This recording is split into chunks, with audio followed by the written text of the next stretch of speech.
Hello, everybody. Welcome to Timesphere, where we have timely discussions that are never on time. Scott, Happy New Year. This is the first episode of 2026. I guess this would technically be the start of season 2 of our show. We had like 5 episodes, and then we took a long break, and then we've been doing Mm. pretty consistently since like October, Yeah. something like that, September, Yeah, well, October ish. it's like Rivals. We have half seasons to make up the whole season, Ah, and got it.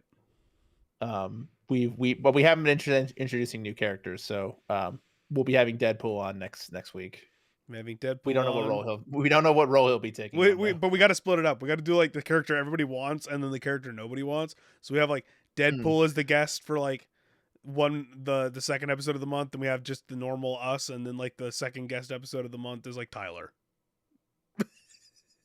Well, that's Ethan Tyler. I was trying to think of like a Marvel Rivals character like no No, one no, would no. want. Like, what's up?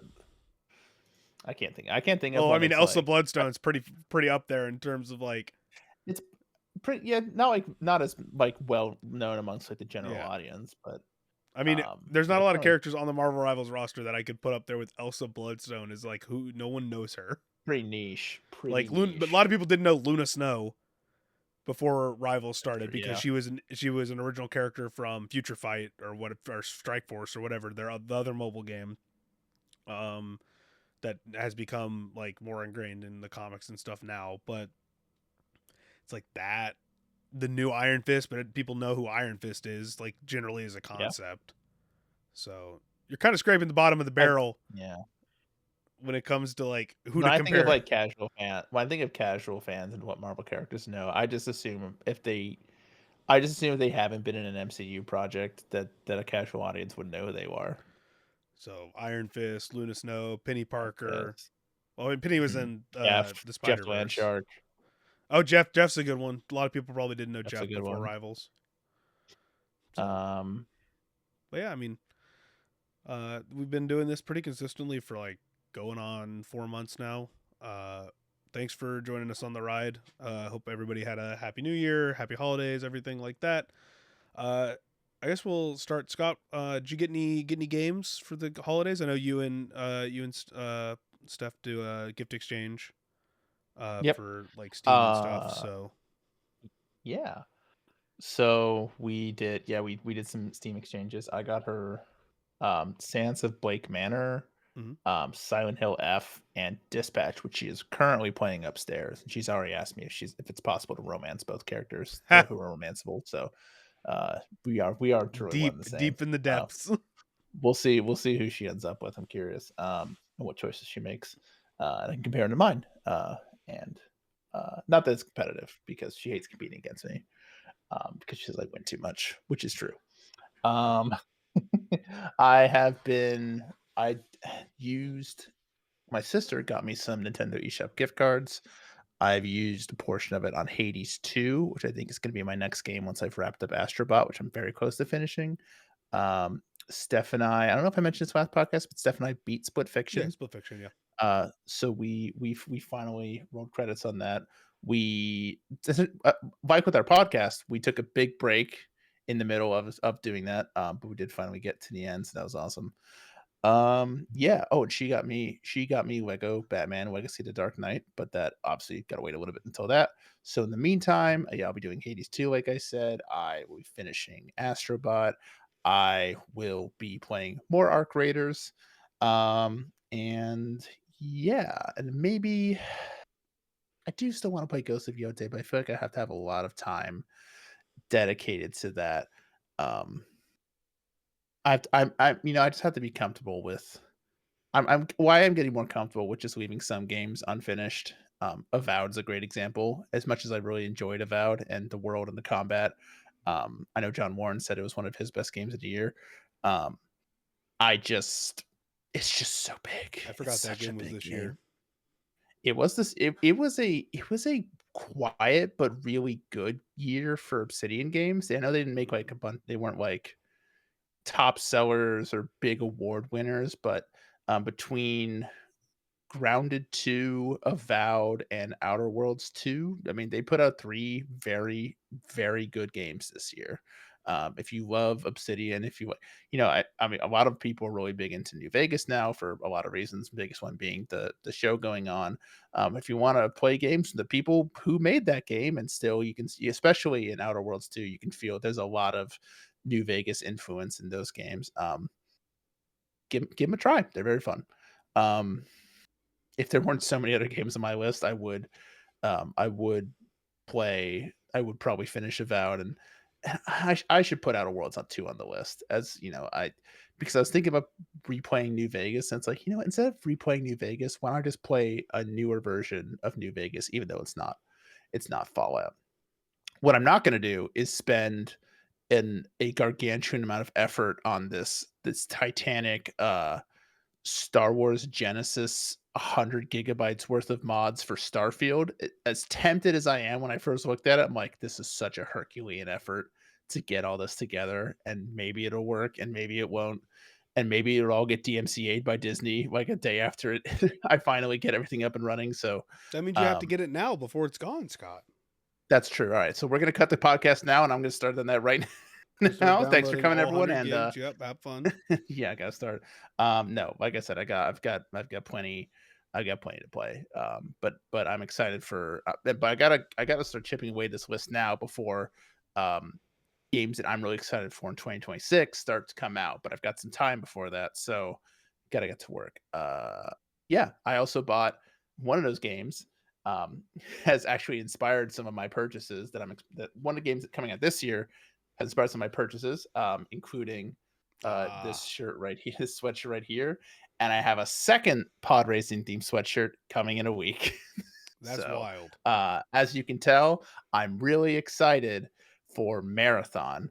And no, well, yes, but obviously I'm talking about Galactic Racer. But yeah, that's yeah. So essentially, Steam gift cards, Nintendo Shop gift cards, and that's all gone toward games that are gonna continue to fill up my massive to play list. Kale, what did you pick up this holiday break? I bought nothing. Were you gifted anything? I did get gifted stuff. Yeah, I just didn't buy anything. I Okay, yeah. thought about buying stuff. There was like some stuff, some pretty good sales going on for a bunch of like games that are on my to play list, and I was just like, I've got too many games to play. I spent 17 hours replaying the main. I finished the main plot of Pokemon Mystery Dungeon, Rescue Team DX, the Mhm. last couple days instead of playing new games. Who needs new games? I'm gonna be. I think we're gonna get into our gaming habits and stuff later, and like what kind of what we want to Mhm. do for 2025. But I think I might just become the friend who plays the old shit. Like Hmm. I'll play like the games that like super interest me here or there, but like I might just be like, you know what I played this week? Some random like some random PS1 RPG.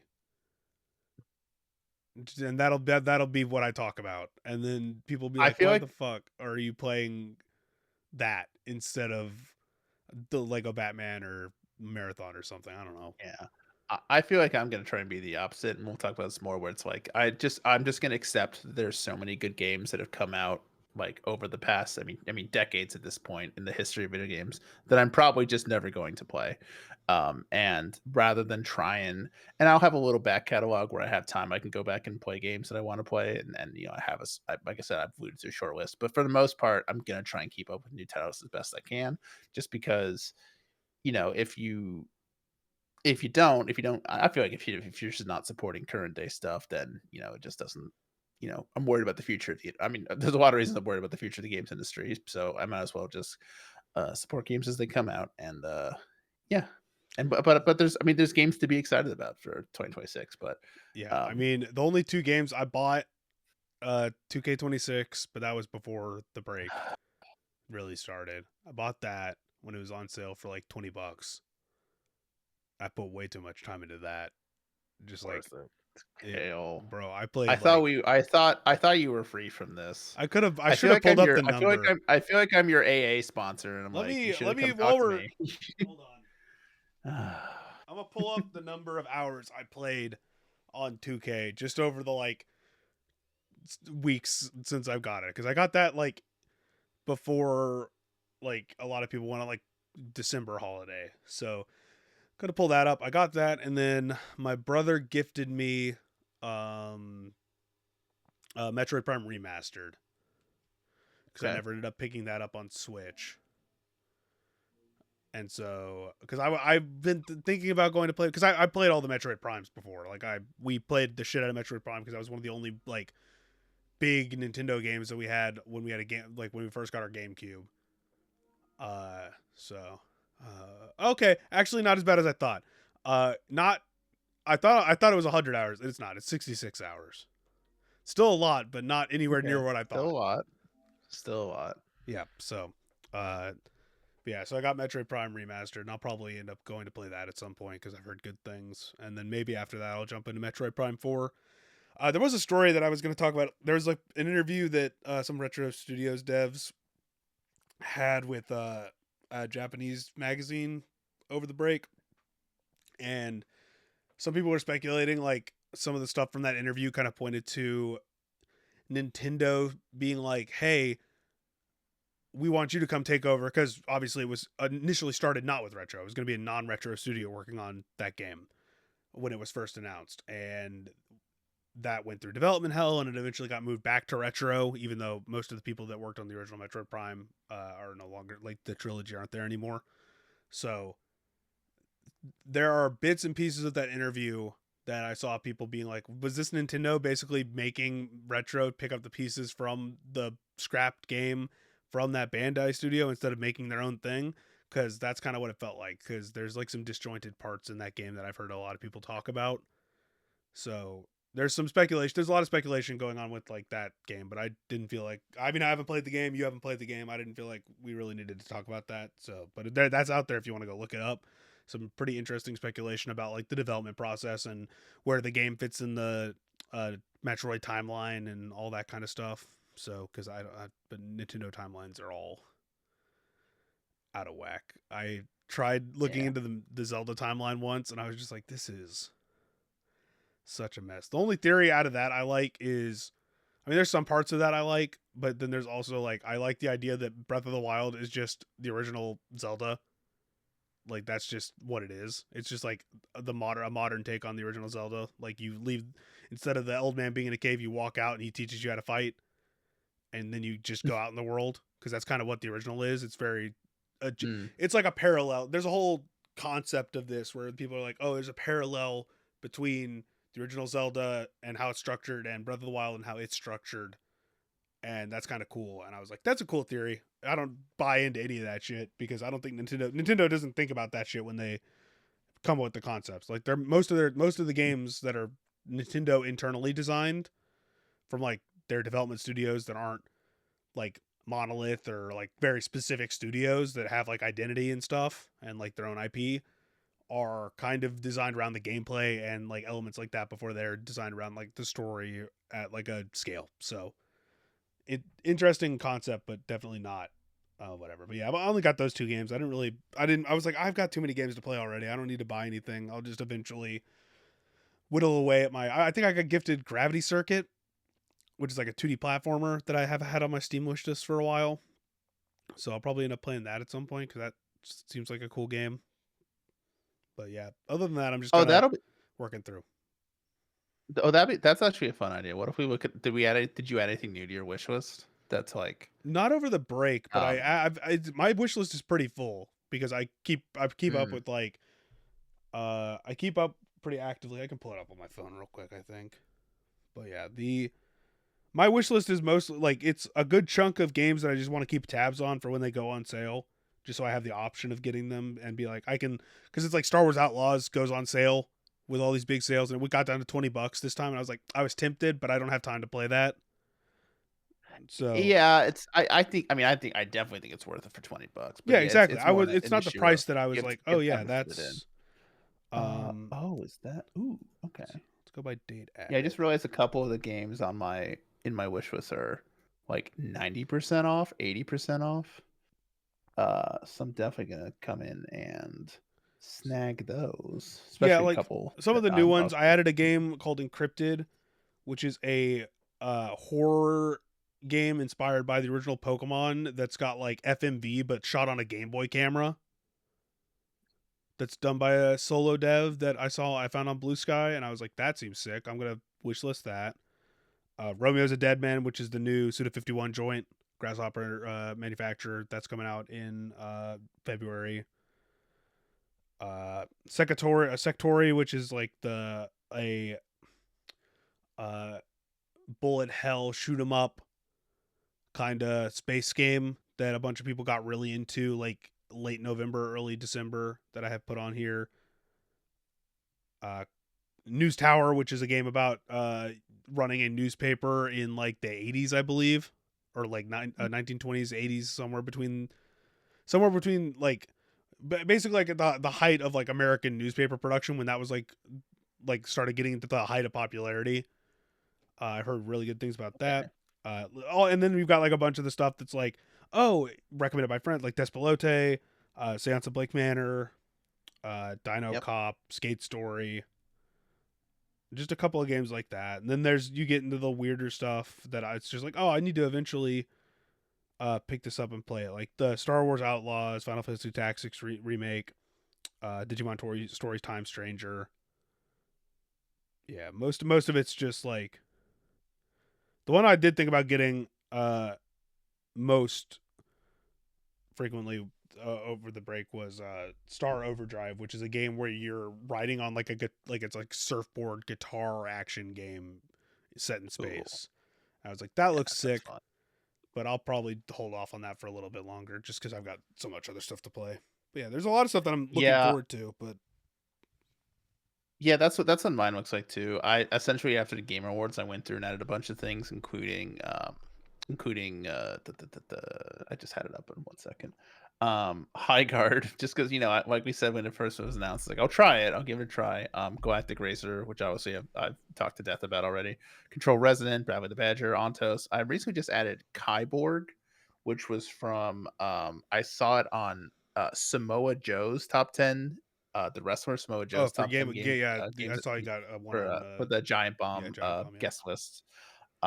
What's really worrying me though is I just checked the Steam my wish list, and Super Mega Baseball 4, which I played a lot when I had Game Pass, and now I don't play it because I don't have Game Pass, is now just on sale for $5. I And say you're I'm really worried that that's going to be like 2K for me, where it's just like I'm not going to play any other games because I'm just going to go back and play Super Mega Baseball well, then just 4 don't buy the for game. hours. But it's $5, Cam. Yeah, it's not my problem. It's fair. No, there's other things I can get instead. Severed Steel, which is like a FPS Oh, parkour I have that. I have cyberpunk that one. Yeah, game. It is you $2.49 should right definitely now. pick it up. I haven't finished it, Which but I played a couple hours of it when I was downloading stuff on the Asus. mhm. And yeah, definitely worth it. I have Judas on my wish list. Do you think that'll ever be Oh, a I didn't listing even to look the at upper like. again? I mean, I was looking just at like the date added, like the most recently added. I Mm. can definitely like if you want me to look at like the I added that December 8th, 2022, and I honestly have no idea if and when it'll ever come out. yeah, because I've got like, That's 3 years ago oh now. shit, I actually don't have that many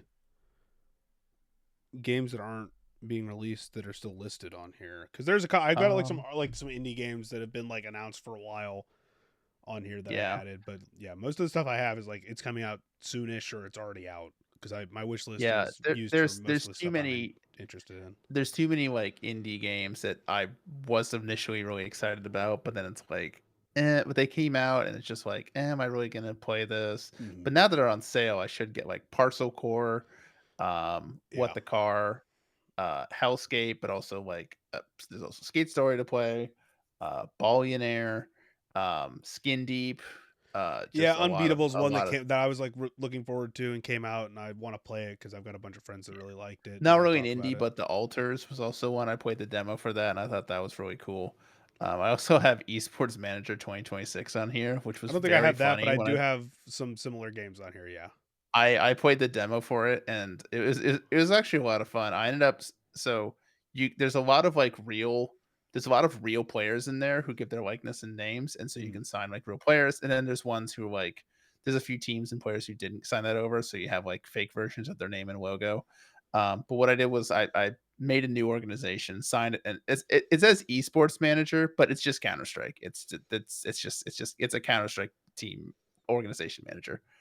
Um, Signed a free agent roster just entirely of players who were available, so I didn't have to pay any transfer fee.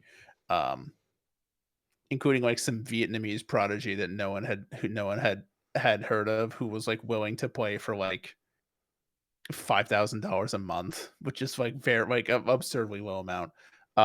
We went to a qualifier for it wasn't like it was supposed to be like IEM Chengdu, but like the knockoff version because because they definitely don't Didn't have have the the rights licensing, to yeah.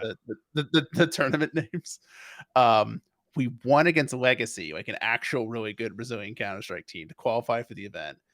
Then I get an email, in an in-game email saying that no one bought tickets to fly to the event, so we couldn't go. And then I looked at our roster and someone was missing. And somehow, I don't know if this was a glitch or just like he just left and no one tell us, but one of our players just left and signed with a new roster and no one like, told me. So then I had to go back to the transfer window and find someone else. And I did sign someone, but there's like a delay until they get there. And so by the time they arrived, we could start playing again. It was the end of the month. And so that's when the demo ended. I was like, great. 10 out of Yeah. 10 would buy. Yeah, those games I spent like I played a lot of like the game developer one. I played the shit ton of the game developer one where it's like Yeah. all they don't have any of the licenses to use the Oh, names for like oh, Nintendo game or dev was it Game Dev Tycoon? yeah, Oh yeah, where it's I like played so much of that. Nintendo and like Vega and all these like just like Yeah. slightly off brand Um for the because they didn't want to try and get the licenses to use the names and like the images for the consoles and stuff. So that was fun. one of my fondest memories, when I was staying when me and my friends were staying in a house right after college, is we had them over and we like had one of our computers hooked up to the big TV and we had Game Dev Tycoon open and we were just like handing off the keyboard and everyone would then like create a game and so Yeah. then they would do like the genre and do the development and we were just having like so much fun just coming up with like stupid like multi-game series and just like dumb combinations. It's a lot of fun. My one gripe, I want to bring it up real quick. My one gripe with the esports manager game is if you go to like a player's like profile, they have all these different like skills and but there's really no definition for what they are and what they're supposed to like how valuable they are. Like for the technical skills, it's obvious. Like if like they have their skill with the op, like the sniper, the rifle skill, the pistol skill, grenades, clutch, like those are obvious like skills. You can figure out what those mean. But then Mm. our mental, it's like amicability, productivity, stress resistance, loyalty, and it's like reaction and eyesight are both like physical skills, health, strength, endurance, and it's like there's no like you can kind of generally guess what they are, but you don't know how they like affect the gameplay and like their long term Yeah, they're growth and generalized, training. but It's they're like not like they don't have like a. yeah, It's the same thing. There's I don't remember what game I was playing recently. It might have been Mystery Dungeon, where there's just like certain things that don't have enough explanation for what they do, and it's like you yes. can generally tell and you can build around it, but some of the specifics are just really annoying to not know. My biggest I guess my biggest gripe is they throw a lot at you, but they don't fully explain all of it. Now this was just a demo at the time, so hopefully they tighten that up. But I still really enjoyed it. I thought it was really fun. Because then you get into the actual gameplay. It's not like you just like sit back and watch during the matches. You have like this kind of like top down view of the map. And you can see everyone like running up the spots and going to take their gunfights and things like that. And you have and it looks like an actual kind of looks like an actual like CS like tournament overlay, which is nice. And you have to like pick like oh, we're going to be aggressive this round. We're going to rush A, or we're going to split A, we're going to split B. And then you like because obviously in Counter Strike you also like buy weapons round to round. So it's like, oh, we're going to do a full buy, we're going to do a half buy, we're going to do a save, just pistols. And so you have control over that over the during the game. And between games, you can also go to like you can have like strategy overviews and then like like individually tweak like you know who's going out first, how long are you waiting until you're calling the play, like and all these little things. So there's a lot of there's a lot of cool stuff to this game. And like, it's cool that all these players and teams were willing to give their likenesses over. I assume for not very much. My guess is because there really isn't like a Free publicity. There's not really a reason I've not to. seen versions of like I've seen like esports management games in the past, but they really don't have the level of detail and polish that this one has. Even in its currently unfinished, unready state, Mm. it just really seems like a step above like the ones that have come out and gone away really quickly before. So I'm excited for that. Um, so yeah, so that's on my Steam list as well as uh, Marathon. Blueprints. I know it's I know Blueprints is great. I know I've missed all the so I haven't been able to contribute to that game of the year discourse, but uh I do want to try that. Uh and then yeah, like the ones I mentioned that were announced at Game Awards. I put a bunch of those on the list. But yeah, I got a lot of gaming to do before the ones that I'm really excited about start to come out. Well, you know what we're not excited about, Scott? I think I know the answer. I think everybody knows the answer at this point, and unfortunately, it's going to keep coming back. Welcome to the first edition of the AI Shame Corner for 2026, everybody. I hope you're comfortable because I doubt it's going anywhere anytime soon, unfortunately. So, It's the corner's not as giant, dark, and encompassing this time, but no, there's it's still not. something. It's just what I literally. So we got three headlines, and the first one here is Cale is very sad and generally having a bad time with AI bros doing their thing because this directly affects me, and it unfortunately not as bad as everybody was making it out to be because it's a clarification on something that happened earlier in the year, but also still shitty. So it's still bad, just not as bad, and I'm still basically gonna have to stand on my. I'm gonna have to stand on business on this one, which sucks ass because this one's gonna hit close to home. So if you don't know, and people who have frequently listened to the show often, I have said frequently that if Level 5, the development studio, and typically sometimes publish with Nintendo, sometimes publish their own games. It's hit or miss depending, but they're an independent studio that does their own development, I believe. Uh, if Level 5, who has been caught using AI and has openly talked about using AI, generative AI specifically, in their development process for games, continues to do so blatantly, openly, and to the extent that they have been doing so, I will not be playing, reviewing, covering, whatever. Well, I'll cover it here, but I won't be playing it. The new Professor Layton in the World of Steam, which has been one of my most anticipated games for since they announced it, because that I love Professor Layton. It's one of my favorite franchises. The Unwound Future is probably in my top 3 games of all time. I love Professor Layton. But recently, quotes from an older interview. So this is important to note. This is an older interview that we've mentioned in passing a couple times because we never really dove in depth on Level Five's comments on this. But basically, there's a earlier interview where the CEO and president of Level Five, Akihiro Hino, was talking positive about AI and basically claiming that the AI was writing 80% of the studio's code or something, which is like, it went mega viral, especially in the wake of all the Expedition 33 stuff a couple weeks ago. Huge blowback. But the studio behind Professor Layton and Nino Kuni, uh, basically, like, Hino responded and has denied that the studio shifted fully to AI programming or fully using AI for like coding, assets, everything like that. He's denied that part, which obviously you're not going to be able to get by doing entire games like that, especially at the scale and quality of games that they tend to release. But he has said in a follow up quote, which is a very long Twitter post, because of course it is with these people, claiming that he defended generative AI and says, quote, it will lead to greater growth in the industry, unquote. So this is from December 26th. Hino posted just a lengthy response. We're reading this from Zach Zweisen over at Kotaku, but this is also all on Twitter. So, according to Hino, many game companies are using AIs these days, but not all of them are making it public. He also dismissed the claims that Level 5 is using Gen AI to write 80% or more of its code at the company's games. The truth of the matter is there's an unreleased title themed around AI, and for that specific title, a programmer mentioned they're deliberately having AI handle the programming as well. They use that as an example to suggest like that an era like that might be coming, and that's what got blown out of proportion. He's talking about the interview from earlier this year that got picked back up again. Yeah. On the flip side, if they really were creating 80 to 90% of the code with AI and successfully making games that way, it'd be incredibly impressive, and they'd be in high demand from the AI community.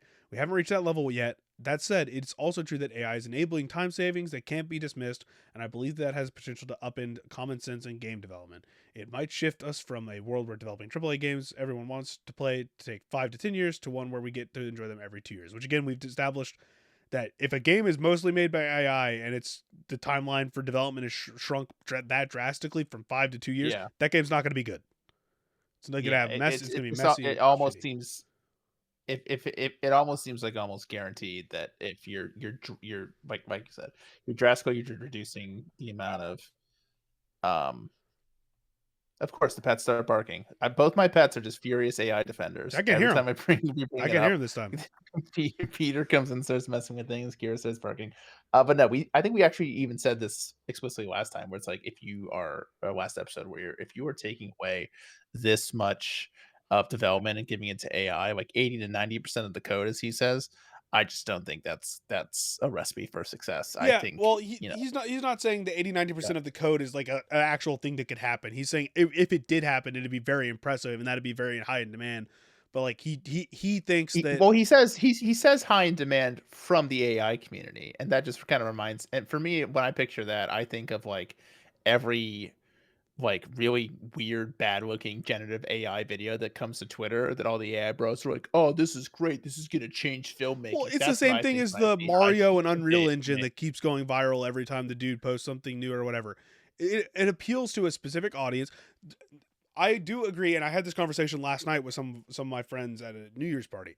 There are elements of AI that will save time on stuff and do save time in project Yes. management and project development and stuff. That is different from the concept of using generative AI in the way we are talking about and have been talking about what the games development community is taking so much issue with. The creative element isn't what we're the creative element is what we're concerned with, not the time management, not the so much the hey the back end is being co-opted by, I mean, like Trello has AI in it, for God's sake. When we even back when we were using it at Dot, it Yeah. was starting to get more AI features, like all that, whatever. That's not what we're talking about. We're talking about the creative element here. And he goes on here to take issue with the fact that AI is synonymous with plagiarism, is what he says. Like he goes, a knife can be used for cooking or as a weapon. A computer can create games or enable cybercrime. AI might produce plagiarized content if misused, but if used properly, it has power to enrich the creative world even further. Which I'm calling bullshit on, because all these AI programs, what are they trained on? Now, They're trained on content that they took and didn't get exactly. credit for. Now there are That they paid for. differences. If a AI internal program is developed completely internally for a use internally, like it is at some tech companies where they develop a chatbot internally just for use at that company for, say, pulling information from data files or something like that. That is different. That is inherently different from generative AI. Again, it's a type of it, but it's developed completely ethically, completely internally, and completely for a specific purpose to help the company speed up processes internally. This is something that happens at a lot of tech companies, and it's a lot of solution systems and stuff. And but tech is always going to be unethical at the end of the day because they want money.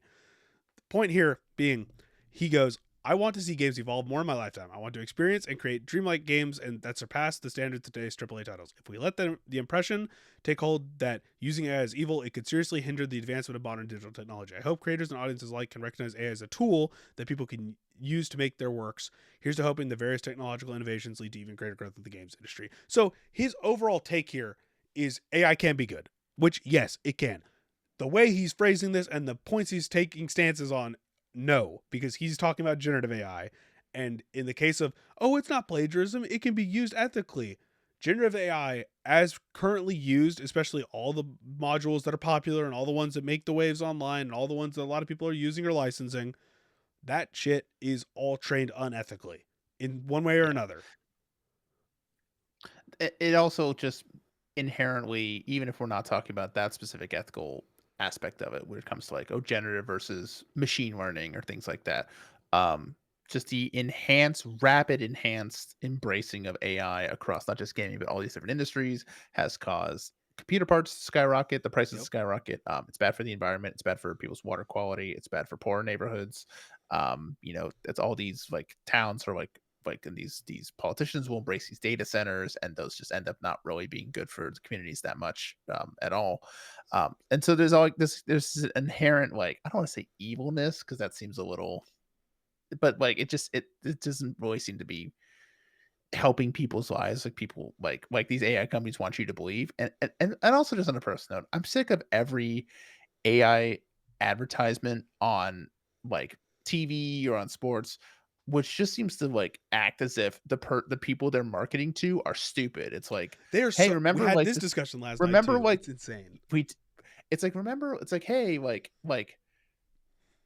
instead of just like looking things up like people have been doing for all this time, ask it a question, we'll do it for you. And it's like you're just like taking like it's yeah, you're reducing the amount of steps, but like it's also important for like it's so important, especially now, and we're seeing the effects of it now. It's so important for people to be able to discern for themselves what is correct and accurate information. And every Google using AI and all these different like chat GPT and all these things make it a lot harder to be able to do that because it's just telling you an answer and you're not looking yourself at the original answer that was posted or that was written and seeing who it's coming from, when it was written, what context they're providing. And so it's just making people's reading comprehension skills lax. They're not being if you don't train something, it's like a muscle. If you don't train it, it's not gonna get any You want stronger. the most And your specific brain your example of brain is this exactly the same that I thing. actually I'd got love to have to last night? please go ahead.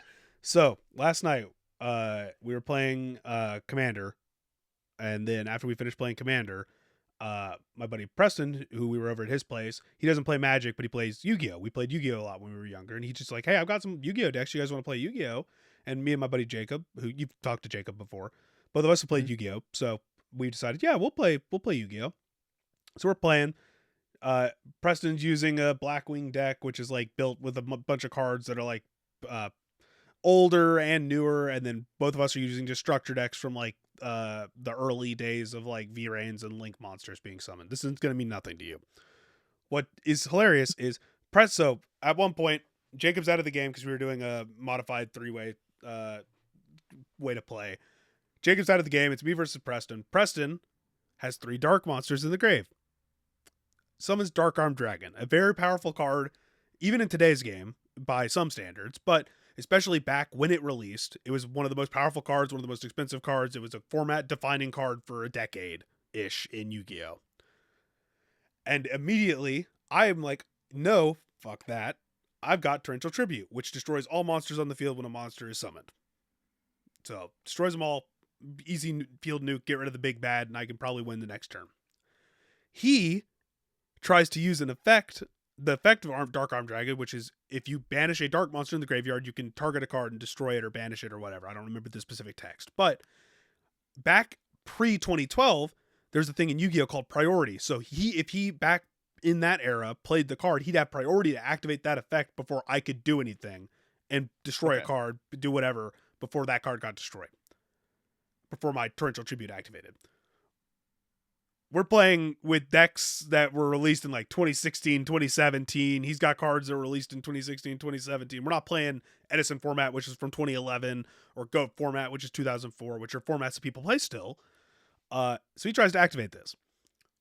We call him on his bullshit. We played modern Yu-Gi-Oh. We know how priority's not a thing. It hasn't been a thing since 2012. All that shit. New rules. He Mhm. starts arguing that that's stupid, and I'm like, we're playing Link monsters. Those weren't around when priority was a thing. We like, there's just not. Mhm. You can't do both. And Sure. then he asks ChatGPT because he would jump Oh no. if it's accurate, and it's telling him that it's accurate. Like you can use priority, and I'm like, no, that's not how this works. Go look up on Yugipedia, the official Konami rules website for Yu-Gi-Oh. It's all over the place. I don't even remember. I couldn't even remember like the specific year, but I said it's probably post. Like priority was probably still available in Edison, but post Edison it was gone. So go look it up. And he looked it up. Sure enough, 2012 it got removed from the game. That's just like the most hyper specific example Yeah, but it But it goes to show, like, yeah, like, it's so bad. it And then back to the point of the commercials. We were watching football and basketball last night, and there's mhm. ads for uh Copilot. There's ads for ChatGPT. We were making fun of the ChatGPT ad where he asks, "Hey, I want a recipe that says, 'Oh, I like you, but I don't it's nothing super serious.'" And it gives him a recipe for pasta. What does that mean? Like, these ads have no What? substance. There's no substance. They're treating these ads like, "Oh, I just imagine going to pasta, go, "Maybe he's not serious about this." shit, before you get to read what the prompt was for it, he goes, "Is it good?" She takes a bite. And she's got like kind of an awkward face and goes, "Is it good?" She goes, "Oh yeah, it's really good." And then it starts rolling the ChatGPT prompt that he asked, and like and I'm like, do they think that's a good thing? Do they think this is what people like? I know that there's hundreds of thousands of people that actually do that shit and use it as Google. They use it as a search Yeah, engine, but like yeah. that the Copilot ad where it's oh, what's that in this image? What's that in this image? Can you help me write this thing? Can you do this? Can you do that? They think people are stupid and that they need everything. The Google Gemini ad where it's like animating the sheep plushie going to space or whatever. It's like or animating there's like a story going around of like, oh, I animated my grandma meeting Ozzy Osbourne because I was her favorite artist, and now she gets to do that, see this, and I'm like, this is for no one, You but they're like trying this to make because it 'cause you're for 12. everyone. You're 12 years old, and It's this is making your life, it's slightly easy. It's like, okay, like, the ChatGPT and the Copilot stuff, the stuff that, like, is just, like, kind of streamlining tasks, like, it's not, like, it's not absurdly bad, like, it's just sort of, like, it's just naturally, like, trying to, like, it's a natural flow of, of tech companies wanting to, like, how can we provide a service to, um consumers that just simplifies every single thing they're doing. And I don't think that's good because like I was talking about earlier, it ruins people's reading comprehension, media their literacy ability is to dead. research There's things the on their study that came own. out the other day Media about literacy. how TikTok is destroying attention spans, like legitimately. Now the Yeah. I notations mean, on that hey, study were apparently pretty bad, like in terms of like the yeah, actual I specifics need of it. But I don't know how many times I've like still to this day I find myself just like mindlessly scrolling and I have to like I have to like catch you have to catch myself and yourself. be You like, have to catch no, yourself because it's like, why am I doing this instead? Like, I'll be laying in bed and I'll scroll. Some nights I'll scroll. Now, depending on what if I'm like targeted looking at stuff, that's different than if I'm just scrolling on my feed. But like, yeah, if I'm just scrolling on my feed and I waste an hour and then I set my phone down, I'm like, why did I waste that hour? I could have gone to bed that hour ago and then woken up earlier and felt better, or I could have read. yeah, I could have been reading something yeah. that would actually like And make me. I have a whole bookshelf of books that I keep that I'm like I have like I've probably finished less than half of these. Got to Yep. be at least. And there's more. Like and I keep adding more to it. It's like my games backlog but worse. And it's because of this fucking thing here. Yeah, it's Then terrible. like it's because every app on it is designed Well, it's to part of keep why I you got an iPad other than uh drawing was because I wanted to separate myself from the portability of that something in my hand and force myself to have a yeah. bigger screen. That yeah, it's still an issue for especially for kids like having the iPad and being able to do all that. Yeah. But for me, the iPad being there means okay, it's time to read or watch something important like watch a show Yes. or read manga specifically because it's a great manga reading device. Uh Yeah, I totally agree. yeah, It's better to do that kind of stuff because it's like you pick up this thing like, okay, I have this thing in my hands now because this I can't just carry it this around with me. is slowly especially like because I'm using an older model whatever that doesn't matter to me but like my phone has slowly become music podcast text email occasional social media use and then that's pretty much it. I don't Yeah, use it for much else. I gotta drastically just do less social I media I because if have we're talking about AI and like how that's bad or destroying good these shit but things are. social media and all I these other mean, elements are also yeah it's inherently, without question, the most evil AI related thing in the world right now is Grok, oh and how all these disgusting blue check incel people can just like do like ask Grok to make gross sexualizing edits on on command for women's anything photos for including anything, and including they just do it, and self-incriminating they for the children that they have done it to. and Twitter or X or whatever, who gives a shit? They know it's wrong, They but nuked the rather than media page, actually yeah, fix on it, Grok. they just hit the media page, but you can still go to the replies It's and still see it there. all. Still Still there. there.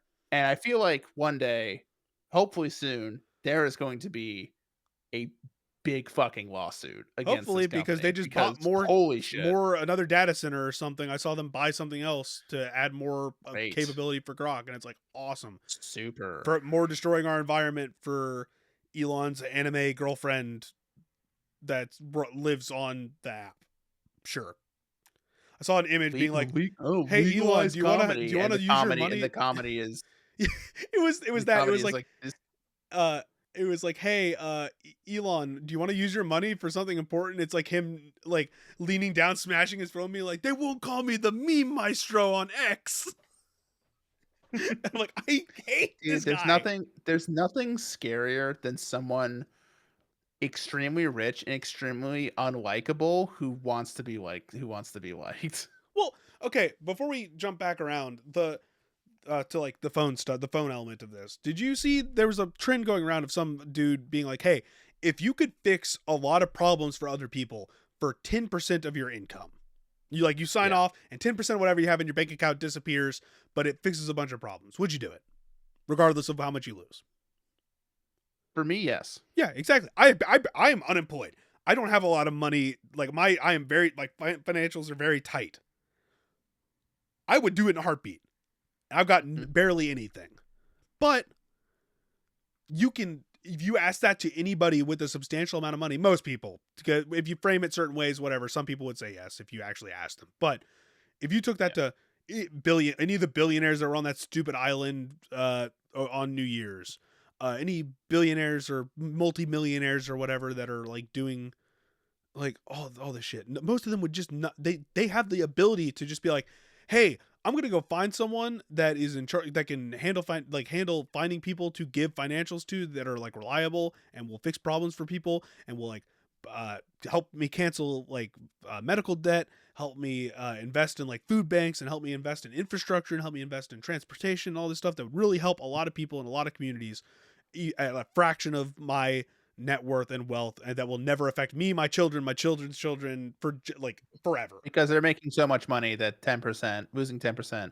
I mean, some of these guys have so much money, they could lose 90%. So you flip it, they only keep 10% and they'd be fine. All of them could lose 90% and still be fine. They'd still have more money Yeah. than most of America. You could you could take the richest 1% of people in America, take away half their wealth. They would still be so rich they would never have to worry about anything in their entire lives, nor would their children or They'd their still be the children's top children. 1%. And you could solve like 90% of the world's problems. Yeah, 90% of the Just world's like that. problems. That's just taking the wealth of the American billionaires and Yeah. cutting it, True. and it would solve a bunch of the world's 100%. problems. But 100%. it's never going to happen because they're so No. powerful, have so much money, and so much influence because of that money that it just doesn't matter, and it's stupid. But back to your point on phones, it's like when I my phone when my Android broke and I switched to this older iPhone that Desmond gave me. I made the conscious decision that I am only putting apps that I will actually like use or need or whatever. So I've got like some food ordering apps, and then I've got like my banking apps and like some financial Yep. stuff, and then I've got a couple games, but I never really play them because I haven't been ever been a big phone gamer. I've got like email, drive, photo stuff, like a couple of editing things, like the I've got what I need to use on my phone, and then that's what I use my phone for, and then I stop using my phone. Yeah. Like, That's I think that's gonna be my resolution for this year is to just I'll do like the screen time monitoring. I'm just gonna maybe get rid of or at least hide some of these apps that are like designed to have you keep yeah, scrolling. Twitter and TikTok in particular, just because like I just need to spend less time with them and more time reading and playing games. And yeah, because like that's really a big reason why I'm not finishing games. Well, I mean, a small part of it is because I'm more of like a multiplayer game. There's a lot of live service games I like. I'm playing Arc Raiders. I'm playing obviously we play a lot of Marvel Rivals, and then there's other ones that I'll sort of regularly play as well. Um, yeah, I think the only like thing that's like bad for me on my phone that I'll keep Food ordering apps, you can kind of count that, but like we never get stuff delivered. Like we just go out. Yeah, Either we most of go my out to food, most of eat the apps or I'm talking we about are pick like stuff the up. apps for like specific restaurants that you order and go Yeah, get them. same, Yeah. same. The only like bad app I'll keep is like Uma Musume. Like, when I say bad, I mean just like Yeah, well, like you not gotta like get your not horse girl objective. crack. That's true. Yeah, yeah. It's listen. I'm not gonna do. I'm gonna limit the amount of but we'll call them drugs. But if I go get rid of all the drugs, then I go into hyperbolic shock. So let's, like, I gotta Scott will keep be one. sitting in his And chair playing a as game, and then all of a sudden, in the back of his head, he'll just hear the Uma Musume theme playing. The da da da da da da da da da da da playing, and it's he's just like ah. Yeah, yeah. So in between the evil app owned by the crazy billionaire, the evil app that's I think is going to be eventually owned by the United States government, Oh, you're talking TikTok. about How's TikTok? It's that already working? that's done. That already Oh happened. yeah, They so they the evil reset the government owned they by reset the evil app owned algorithm. by the government, and They reset the algorithm the over the last week, and apparently it's been showing people old content because they're trying to hide new content. that's what happened with that. Yup. Okay, that's why I was seeing more of it. Yeah, so between those two evil apps and the one where I'm just racing anime horse girls, I'll stick with the horse girls. Um, Crazy billionaire tech oligarchs trying to destroy the society. Horse girl racing game run by a company that horse girl uses the racing money game. from those gotcha games to make good shit. Yeah, Like, and like has encouraged people to like go to horse, send like dude. I know gifts. so many people that have gotten into like legitimately gotten into horse racing and gone to horse races because Yeah, of I've Uma seen it Musume, too. or the Yeah. people that go to the Broncos games doing cosplay. Yeah, the Broncos, Yeah, because they've been like doing that's that's one thing a I will miss net from TikTok positive. when I stop using it less is all the different, like, Uma Musume Broncos Yeah, sets, and that's a then it's net also, like positive. Well, but okay, it's maybe also not the spread gambling other part. team. Yeah, yeah. I'm also gonna do less sports gambling, just because, let's talk about resolutions while we talk about Yeah, yeah. I've always been not always, but, like, I enjoy a fun sports You wagering enjoy a once in a parlay while. or two here or Um there. I enjoy a parlay or two. That's true. And I'll still do it like when it's like a big sporting event, like the Super Bowl or like things like that.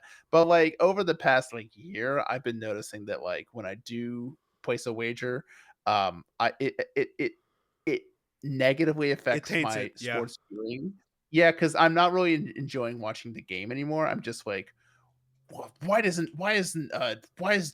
Jared Jackson Jr. not have 12 rebounds? He's usually like that team Oh, like you 13 become a the night. parlay And guy. You become the parlay guy. yeah, now I'm just like getting mad at guys for like just having an off game, and I'm like, and then it's just like, like this isn't healthy. I need to stop doing this. Um, Hey, DraftKings sponsor us though. yeah, unless we get sponsored, then I'm right back in, baby. I won't be, but Um, I'll take money. no, I'll probably just stick to like I said, like I'll do like like if it's like the Super Bowl, I'll throw like $1 on like a bunch of guys to hit a touchdown and be like, oh, let's just have some fun. And if like he was whatever, and maybe just like futures, like so instead of like watching one game, you just like set something like, oh, this guy to have this many things over the whole season. And then you just kind of and then you just like, and then you forget about it, and then you check back at the end of the season, and go, oh, cool, this thing hit, and then that's it.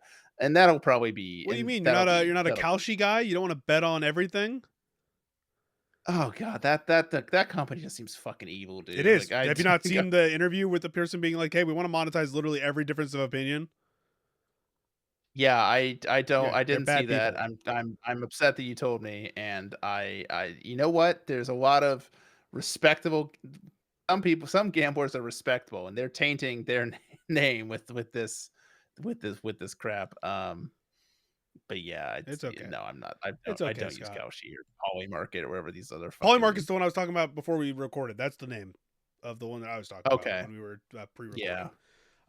because they also will just like they're pretty like disingenuous on Twitter as well. I've seen Yep. like with just like and their sports accounts are pretty like just like gross sometimes in terms of like how they talk about athletes and there's a lot of like gambling sites that are like that too where it's like their social media platforms are really like kind of toxic and that's kind of contributes to and really that's kind of where it comes from like the toxicity of like the toxicity of gambling which can be there where you're like you'll see because you'll see like social media accounts run by like prominent like gambling or fantasy apps like using like AI to like make a photo of a pro player look like a bum or like out of shape or like and like, oh, this guy when I have coin wagered on him in week 17. But it's just like, yeah, like if you're a platform in this space, you probably shouldn't be doing that. Like I just think that that's just gonna like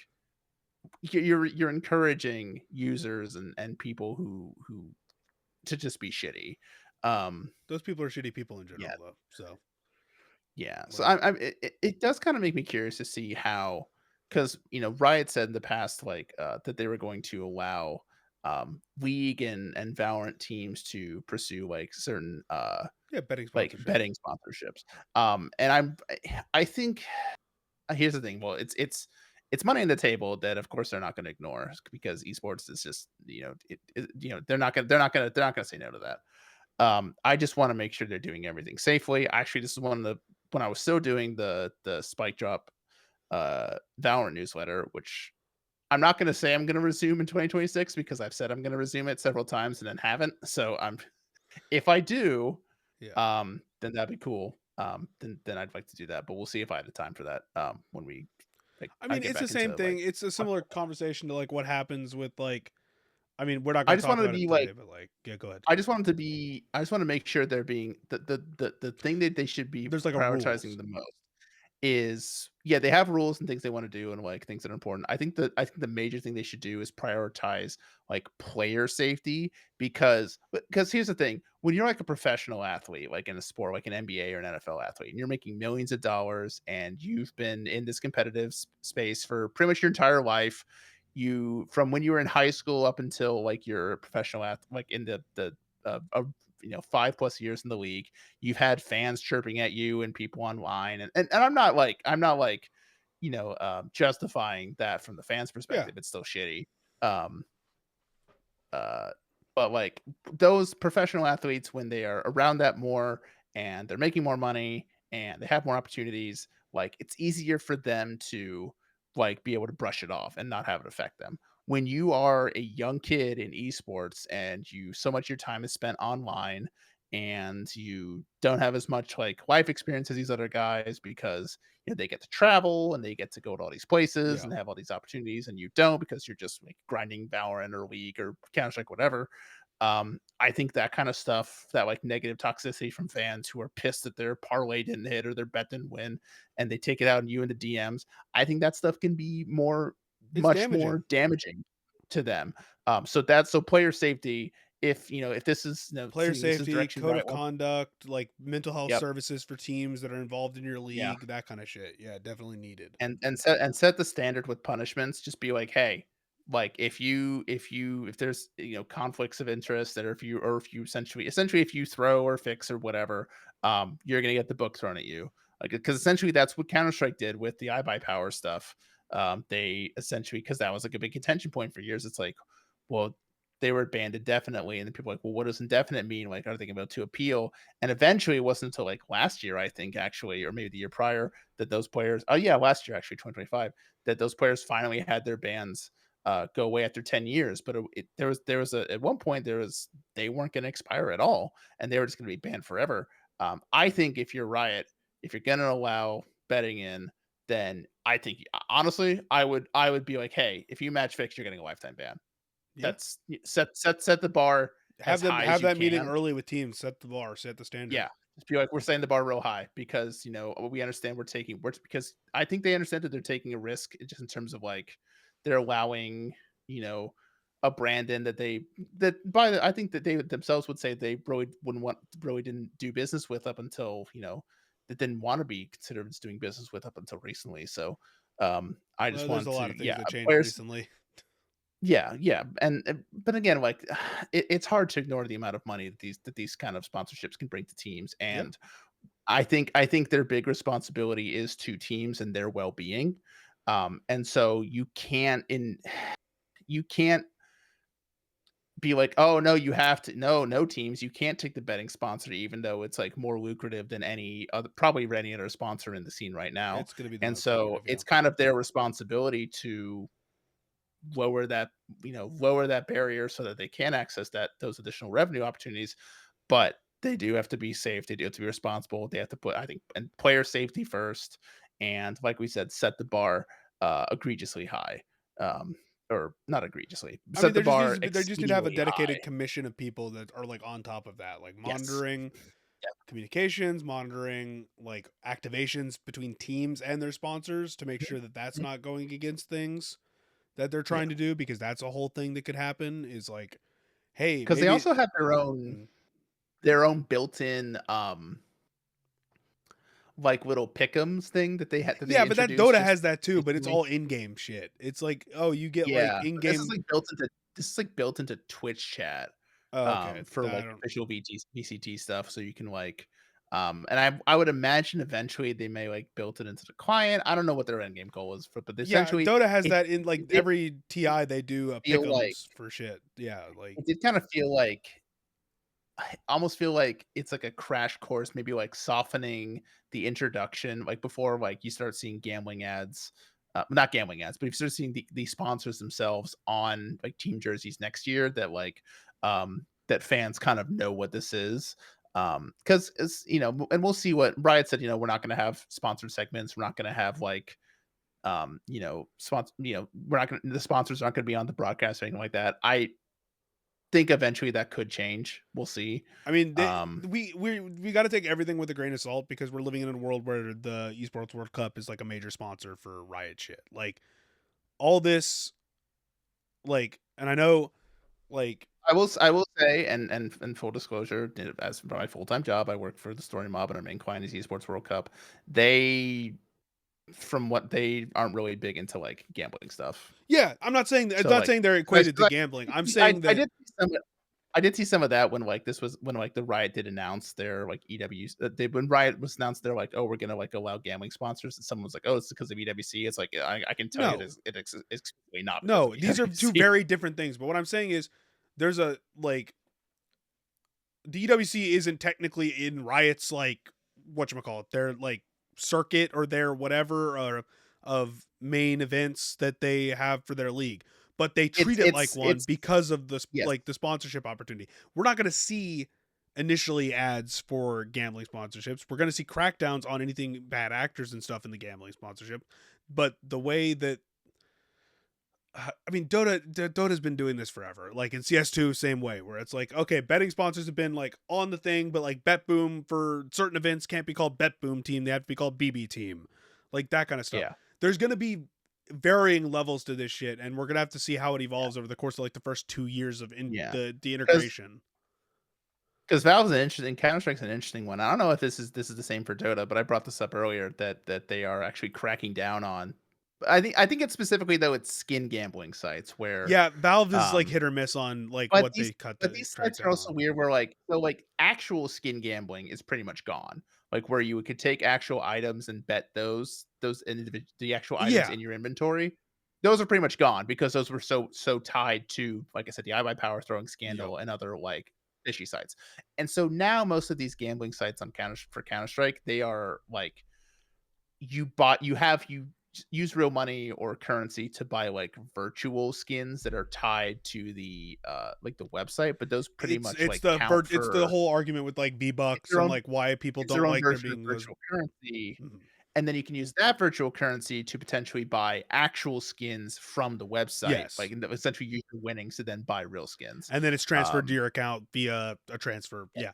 It's a yeah. whole thing. It's the same Um, argument that I've talked to like experts in like microtransactions and like loot boxes and stuff like this in the past for articles where it's like this is the whole reason why there should be a crackdown on in-game microtransactions and the type of microtransactions, because at a certain point that can be considered a type of gambling, because and I think we're going to end up seeing this start I loosening. mean, opening cases in CS:GO Yes, it is is straight CS2 up is gambling. gambling. Yes, but I'm It's talking straight up like gambling.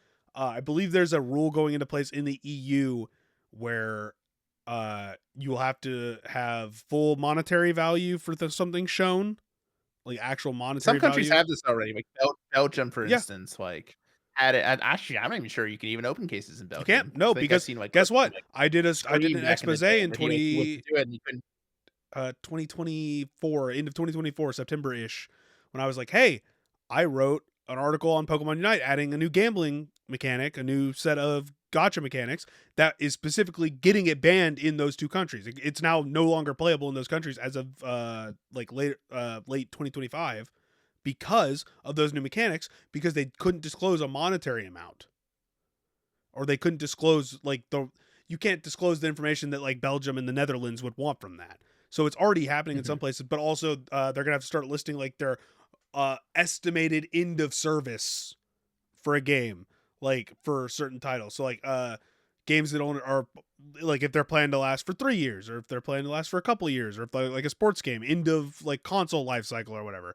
And then you can up it every however many years depending on how accurate your thing is or whatever. There's a whole bunch of that kind of stuff that's being talked about and thrown around in terms of regulation. So there's a bunch of regulation in gaming itself that might eventually come into the gambling space and clearing that kind of stuff up for partnerships like this. But for the Riot stuff, and specifically like a bunch of that stuff, we're gonna have to see how it's integrated initially, because it hasn't happened before in a Riot space. And So we need to see how they integrate it and how they handle it. and Riot has explicitly said that they're pretty much admitting that it's kind of like they're gonna learn as they go. Like they're not coming in saying, oh, this is Yeah, the they know rules, these are everything. gonna Yeah, stay the same. yeah, Yeah. So we'll see it. We'll see how that shakes out. yeah, I'm curious to see yeah. how that shakes out. Well, now we can get back to How do talking about we AI, went on a Scott. big tangent?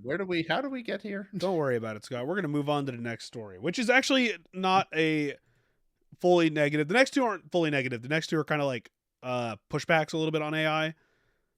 So we're gonna get back to the AI shame corner. But so We'll have more, don't worry. over the last so basically Samfall Interactive, the developer of Clair Obscur Expedition 33, after all of the backlash about generative AI and a bunch of other stuff that happened, they hosted a Q&A with like a group of influencers and people in private. It was like a private interview section with different parts of the French studio's development team, including the game director. I do not know how to pronounce his name, and I just need to stop saying that and just bite the bullet and try. It's like Guillaume Broche, something along those lines.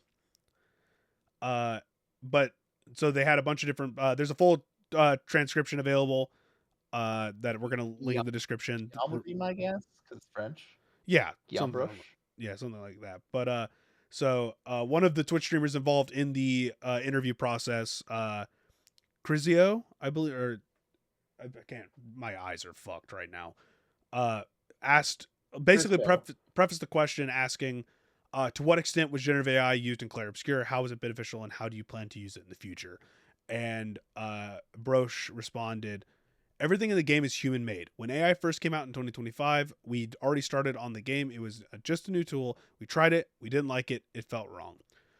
Continues to note the studio did experiment with using AI specifically to cover up textures that the studio had missed, but that is an extremely brief dalliance. We took it out as soon as we found it. Quote, and then, but yeah, the concept art, voice actors, everything is human made. Broche then drew a line in the sand. Obviously, we're reading this from Polygon. Patricia Hernandez. This is Broche wanted to draw a line in the sand. Studio drew a line in the sand. Mused that it would be hard to predict how AI might be used in the gaming industry in the future, and declared, but everything will be made by humans, by us. So this is only part of the interview. There's more going on. There's frequently asked question page that talks about it. There's basically the entire transcript is just a bunch of different questions from these people, but that and a couple other follow-ups just kind of give where you're thinking of it. So, I mean, yeah. They basically just they did the same thing. No, they're doing it after the fact. Larian said they're doing a Q&A also, but that's gonna be after the fact. Yes. Yeah, that's gonna be because I think they're still on their they're holiday break. Yeah, it said it's gonna be early January. So I think we're gonna see that by the end of January. And I want to see, because my not prediction, but what I'd like to see is them potentially walk back a little bit and be like, hey, we talked to the studio, we went over, because again, the thing we talked about when the big talking point last week was Sven's comments and the reaction to that and all that. The biggest takeaway, or not the biggest takeaway, one of the major takeaways was Sven saying it wasn't really all that useful. And I feel like they're going to look at that and say, well, if it wasn't really that useful and wasn't really that helpful, is it really worth like tanking our reputation just for something that isn't really Well, that's helping what us that Sandfall kind much? of And said here, is they yeah, they that's copped to how they used it, when they used it, mhm. how they used it, like the timeline of it, and then we're like, it didn't do what we wanted to do. We didn't like it, so Yeah, we removed it all, and we messed up and removed it again when we found out that it was still there. Like basically, this has just been basically copying to it and then saying, hey, we're not doing it. Like our stuff is going to be human made. That was a mistake. yeah, So yeah. hopefully we get something similar from Larian Hopefully, and a hopefully it's true. Yeah, so yeah, hopefully that this is the sentiment I saw around it was like, okay, good that they're copying to it, good that they're saying, hey, we're not doing it again. Like, hopefully Larian does something similar, and obviously that'll probably be a more extensive Q&A than this was. This was private for some influencers and some other people, so maybe the other one will be a little bit more in depth. But yeah, I mean, this was a good, simple response to that question. Very like to yeah. the point. I I I I agree, and yeah, I'm like we said last week. We're curious to see how. Because I think like Larian, even I think Larian kind of was kind of the bigger target from Because people's those were wrath comments, about yeah. not because the Sandfall didn't say anything. Sandfall didn't do anything. The Indie Game Awards was the fallout for them. Larian's was just Finn's comments. That's what started it. That's what sparked it, and then it just spiraled. So we'll go from we'll have to that one's going to be a little more substantial in terms of what they have to talk about, because this was just Sandfall copying to it, saying we're not doing it, and again, so that's a whole different thing. I don't know if there was a comment on like the Indie Game Awards part of it. Probably not. I don't know if influencers would have talked about that, but good that we got an answer at least. So, Yeah, definitely. uh, this one is a similar vein. Obviously, we talked a couple or last month about how Harada Katsuhiro I can never pronounce Katsuhiro Harada. I can never pronounce his first name. I always just call him Harada, even to his face. So I think everybody does. But officially left. He's officially out of Bandai. Officially gone from Bandai after 31 years of working on Tekken. He officially said, officially gone from Bandai Namco. Harada Tekken is dead, and so that was his final statement on it. But on Christmas, I found this while I was looking at that because I saw his final words going around, and I wanted to see if it was worth talking about. Someone tweeted at him and said, "Why do you think? What do you or why? It's probably a bot account saying this or something. Why do you think about the Tekken AI videos? Some of them do a better job of showing the story than the games." And a laughing emoji, like with the covering mouth. And he fucking went off on this guy. And I just want to highlight this because this dude, I don't know if he was just like in the like Harada bar hanging out with people. I don't know what he did, but this dude was spitting. Like he said some shit. He goes, first, regarding your comment that some of these videos do a quote unquote better job than the games. What genuinely concerns me is that this kind of statement reflects a fundamental lack of understanding of technological history and chronology. Reacting reflexively to the final output without any grasp of the process that led there ends up revealing more about your own approach to learning than about the work itself. And that is something you may want to reflect on. It's like asking, quote, Already cooking. why didn't they use naval gunfire at the Battle of Artemisium? Question mark, quote. Or I was watching World War II footage and wondered why they didn't just use military satellites for reconnaissance. That would have been far more efficient, end quote.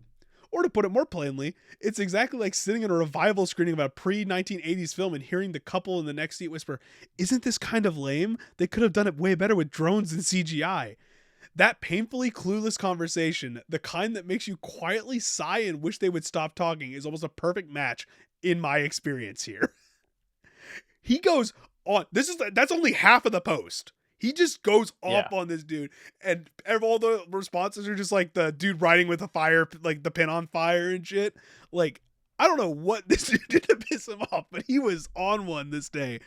So shout out Harada walking off into the sunset with a magnum opus of a statement, just on fuck AI. He did this on Christmas Yeah, Day. Christmas Day. I'm pretty sure he was like drinking and just like, no, fuck this. Like Harada is a capital P poster. Like he does this shit, but like that's Those people nuts. cook ham, they cook potatoes, they cook this guy just cooked. Yeah, he just He's just generally he cooked cooked this guy. just cooked this guy on Twitter. Yeah, I don't know. So Um, shout out Harada. yeah, that's I fucking love Harada. He's great. Hope he no does well doubt. in whatever he decides to do in the new year. I would love another DJ Harada random mixtape drop at some point. Although I doubt we'll ever get one. No, we'll get Considering, one. We'll yeah. definitely he'll bring one out. But yeah, I guess we've already been going for like an hour and 14. So you want to just we can skip the smaller news stories, but I want to talk about Marvel Rivals because we already talked about esports a little bit. So I do want to talk about. Yeah. So obviously Scott and I play a lot of Marvel Rivals. We've been pretty deep in that scene. The competitive scene for that game is very in flux in terms of not only the support of the teams kind of like waning over after the first like general like 8-month period of the competitive scene being alive. A bunch of top teams, especially in North America, dropped their like some of the best rosters in the world, multi-time tournament winning rosters. Yep. And so in response, well, not in response to that, I'm sure a lot of this was already in the works because I've heard rumblings for a I think while. so too. Yeah, Yeah, this was in the works. It just it feels a little unfortunate for these teams. It's like maybe you could have given them a heads up this was coming. they Maybe they might stick have. around. Who knows? We will. But also with those departures, and we're talking about Sentinels, talking about 100 Thieves, we're talking about NB here, who pretty much all in November parted ways with their rosters. Yeah, I think that is, I think although Sentinels did keep Aramori on as a content creator, that was cool to see. I do think they all mostly did it with the idea that they could come back. It's just like they didn't really see a way forward yeah. at I this wonder time. what the level of Sentinels in communication there particular. was. Sentinels in particular, and we've seen this with Valorant and with other games as well, and League of Legends, is that they will go. The Sentinels will invest heavily into their esports divisions, but there has to be a proper support system In for the place, yeah. teams in order for them to do it. You have that with Valorant. You have that with League of Legends, what they just got into. You had that up until HCS just kind of Halo Championship Series went away. You had that with Halo. They are playing again the Counter Strike, but that's just because you don't really have that same support system, but because of the just availability of tournaments um and the viewership and the sponsorship opportunities, that one's a little bit different. But Marvel Rivals didn't really have that until it looks like it's going to be until now, or not now as in it's ready now, but for this year, it is 2026. It's January 1st. It's January 1st, Cale. And so Marvel Rivals um essentially announced a new 2026 competitive structure with a new regional format, a new sort of seasonal structure that features 2 regular seasons, 2 international LAN events, a new preseason phase, and then the Marvel Rivals Championship. That's like the in-game version. Mhm. That's like the in-game competitions. Those are still going to go on, and there's going to be like promotion opportunities and relegation opportunities. And then there's like going to be the big championship event at the end of the year, as most esports scenes have. They're going to merge the Pacific region. They're going to merge China they're going to merge Asia and Oceania into the Pacific region. China will still be its own region. Um, Obviously, that'd be a pain if those were both together. yeah, but the big things is kind of similar. It's kind of similar to what Valorant has, where they have their 4 international leagues. They have the Mm. Americas, they have EMEA, they have Asia, and then they have China. And China gets its own, just because it's so fucking big. But the big thing here that I think is important for the long term viability of the scene is the partner team program. So selected organizations will become. This is from John Popko at Esports Insider. Selected organizations will become official partners, gaining access to revenue sharing through partner team bundles with additional esports team bundles planned throughout the year. Mm. We've seen that before in Valorant. Valorant's Valorant, a great Counter example for Strike, this. Dota. We've seen a lot of this where Dota does it every year. They've done it for a decade where it's Yeah. like I stickers, voice lines, certain cosmetics. Like they do it pretty well in Dota where it's like, hey, we want you to know they even tie it into we talked about the in-game like pick'ems and stuff. They tie it into all that stuff. Like they want Yeah. you to support your teams. Yeah, Overwatch also a great Yep, example where you exactly. can Yep. get team specific items, but you can also get esports, like just sort of generic esports items that will support the scene. Yep. There some money will go to teams, some money will go to like tournament prize pool. They haven't fully announced the details of this, but and again, this is from Popco. The organizers say the initiative aims to support the comprehensive and healthy development of the Marvel Rivals esports ecosystem. Organizers said they're now looking ahead to a new chapter from Aurora's esports. More details are going to be coming closer to the start of the season, which I believe will probably be around um, March, April would be my guess. So sooner than later, because this will be the first year for it. So yeah, I just want to talk about this a little bit. Mostly, I wanted to ask. Essentially, the big picture is this going to be the thing that sort of brings Marvel Rivals into like the like It higher? No, okay. Here's the thing. I don't think Marvel Rivals will be a tier one Nope. esport, and by that I mean like Counter Strike, League of Legends, Dota, Mobile Legends Bang Bang is I would call it tier Yeah, 1 now it's just up there. because of the size of um I don't think it'll get up there, but Nope. could it get up to where an Overwatch is, where a Rocket League is, a Siege? Yes. Yeah, I think it, However, I think it same can issue we always talk territory. about. It's got to be the production. The production Yes. side is the issue. So this fixes all the issues we had, or most of the issues we and a bunch of the tournament organizers and a bunch of the teams had, where it's like, how are you going to support the scene internally, Yes. long term? What's your goal? What do you want out of this? How are the teams going to see the product in terms of how they can advance, what they need to meet, how they can be rewarded for their dedication to the craft of the game, essentially. That has been answered now. We have that answered, Yes. and starting it in the March-ish time frame is about the same time that they started the first tournaments last year when they initially released the competitive scene. So that's a good time frame for that because it's like an 8-month time frame lead up into probably like a November December final. Good, that's solid. The issue is the product that they're putting out because it's the same issue that Overwatch faced early on, and they don't have the budget for that. They don't have the experience for that. At least we don't know that they have that. They have time to build up to that and get teams that are Yes. involved with that and get people up to speed on that. But they have to nail how are they going to film, like how are they going to present the action, how are they going to have their casters bouncing off of each other, what are the team what kind of casters are you going for? Are you going for more community focused, are you going to do like color plus, like are you how are you going to pair them off? Are you going to be like Color a play by play. are Yeah. you going to be more like a shooter where both people, yes, there's like one that's color, one that's more play by play, but they both have knowledge of the game? Or are you going to be more like a Dota or a League where one of them is mostly play by play and one of them is mostly color, where you're going to have like the duality there? How are you going to pull Or talent from that? that's more like, and that one's more like traditional sports where you have like a Exactly, yeah. dedicated color and then a dedicated play by How are you play, going to balance that? dedicated color commentary and um dedicated play by how play. are you going to fill the between times? I realize saying delegated color that sounded a little bad. I know what you mean That's though, not and what they I meant. sports people Color know what you mean, commentary. but yeah, we got you. Yeah, So the whole point here is right. they have to nail the production side of things because it did not look good throughout most of this I year. think mhm. I Like think part of it is it does have that same issue as Overwatch where it is a little just the action can be a bit busy to the eye, and so it's one of those games where it feels a little bit more like when you play, great, like that's fine. You can absorb everything that's going on. You're just worried about how it affects you and how it affects your and being aware of what's going on with your team. But when you're trying to watch it watch a competitive match between as an observer or as a spectator, there's just so much now you have to so much more you have to keep track of, and that will partly be due and how well that is translated to the audience. That is partly due to that's probably going to be on the production companies and how they and the observers and how they present this. It's going to be on the commentators. Just the over yeah.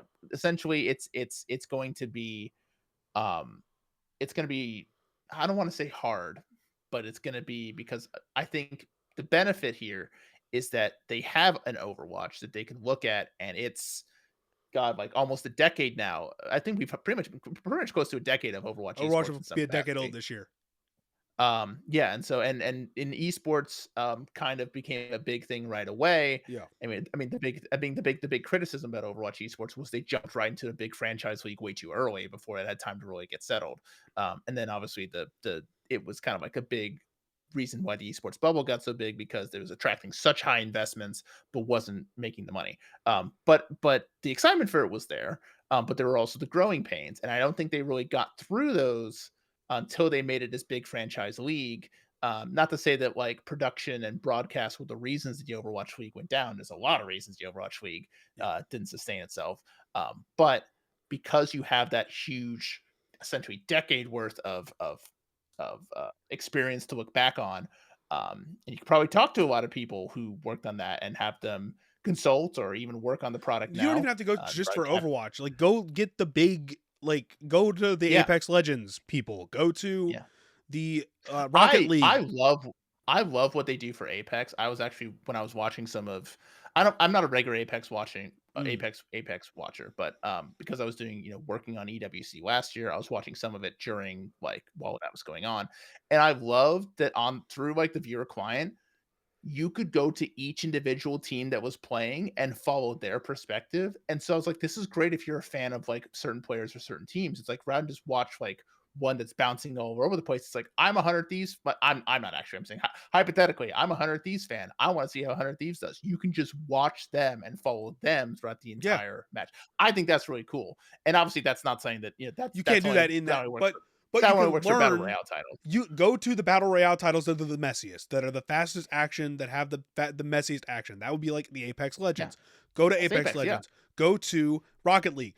Look how a messy game like Apex Legends streamlines its yeah, broadcast, handles its different commentary, handles the different phases of action. Specifically, I think you can learn a lot from the battle royale genre of esports yeah. when it comes to handling the flow of action from a broadcast perspective, because they have to do it so naturally. There's no, the ebb and flow of battle royale is entirely different to any other game, because there's timings in Overwatch and Marvel Rivals and Dota, and even like CS, even in like CS and Valorant, you have buy rounds. You have buy rounds. You have different rounds where you know what you're gonna get out of them. Battle Royales, you don't have that. Yeah. Everything's random, so you have to learn the flow. Yeah. Rocket League, more traditional. Learn the flow of that game. Camera angles. How do you handle the different like approaches? You can learn a lot from those different things, and I think they need to do a lot of that in lead up, and they need to find the teams that they want, not the teams, but like the talent that they want. They need to have a core group of talent. You don't, that doesn't mean you have to be locked into them. I want them to highlight new people and bring in other people to do stuff. I want them to do in between segments. Go watch old Beyond the Summit stuff and learn how to do in Mm, between segments. Bring in talent because you're mm. so actively involved in the talent space already. Bring them in to do skits. Bring them in to do fun stuff. I Like, Yeah, I wanna highlight something in particular that Valorant did really well last year. Last year, actually the past couple years. So, because they were sharing time with LCS or when it was, well, I don't know what it was called last year. It's gonna be LCS again this year, but it was called something else, like the Americas something LTA, something like that. Whatever. They were sharing time. They were sort of like the schedules were conflicting, yeah, and so sometimes Valorant had to be in like not the main arena, but like a little side area, like kind of like and kind of had this more like underground feel. But instead of like the usual arena like desk and that whole presentation, and because there was no crowd, they did do a lot more stuff that reminded me, especially of Beyond the Summit events, where it was like a closed space, just like a hangout space like there everyone was really cool relaxing like the other talent members were just like hanging out in the background just like playing ping pong or just hanging out at the yeah, kitchen while like pro players and the people and the talent who were active in that segment were talking to each other, and that just felt so fun. And I think there's a lot of opportunity for Marvel Rivals to do similar stuff, but also like find their own thing. Like don't just be like, oh, we're gonna copy the best parts from no, Apex go and learn, Valorant and and yeah. then you have such a, Marvel Rivals is in such a unique spot because they have the biggest brand of a Yes. IP. If they can find a way to work with Disney on like what is approved Mm, for things that they can do, and find a way to implement new things, do sketch, do sketches, do new promotions, do new crossovers, promotions, do these different things to hype up the game itself and hype up the esport, bring in the talent. I think one of the things that Dota does best at like ESL did a really good job of this over the years at Dota events, but also just Valve at TI does a really good job of doing segments with the teams or doing stuff at your bigger events. If you're gonna, especially when you get to like the world stage, like the big events, do features on all the mhm, teams. Get to know, let yeah. people get to know the players. Have the talent interact with the players and do the interviews. Find people over the course of the year. Use this first year. This first year, obviously, this is a multi-year plan. I don't know how much money is going to stick around, especially if this is kind of a flop of a year. But regardless of that, use the first year of this as an experiment to find your ground. Learn from the other esports first, balance that, Yeah. find your core group of talent that you're going to bring to everything. find the people you can trust and the a production company you can really work with, and then experiment. Find the flow of like how does this skit work in between things versus just running Yeah. trailers like they did this year, where they just ran character trailers and like stuff, or the music video in between games. Doing interviews, finding ways to implement different things like that, finding new ways to promote things cross from the game to try and get more people other than just Twitch drops, finding Mhm. ways to get people actively involved in the scene. But have an interactive thing where you can have like a tag for the team you support at the event if you watch and you can support that team, and the team that gets the most viewership or whatever, it gets a special skin or something, This is viewership this is wise. this is a this is a good transition opportunity. I want to talk about because they did mention they want to do team bundles and they want to do esports Mm-hmm. bundles. What do you think what do you think is the best option for them to do? Because I it's hard for them, like can they do skins No, for every single character and every single team? No, they can't. it's gonna Um be effects. I think effects is the way to go. I think Effects. custom effects, I think color sprays, name cards, those are easy to sprays, do. Just animated name mhm, cards with cool effects for the teams, yeah. that like community members get the design or something. That'd be a really cool way to Yeah, be interactive. that's a big thing that's the big thing that Yes. Val did is that they essentially had each team design their own player Yeah, card, they, like, they did that with the because the sprays thing, and the voice lines and they stuff for Dota. That 'cause they do that every year. they could have very easily just been like a default thing and slap it on there.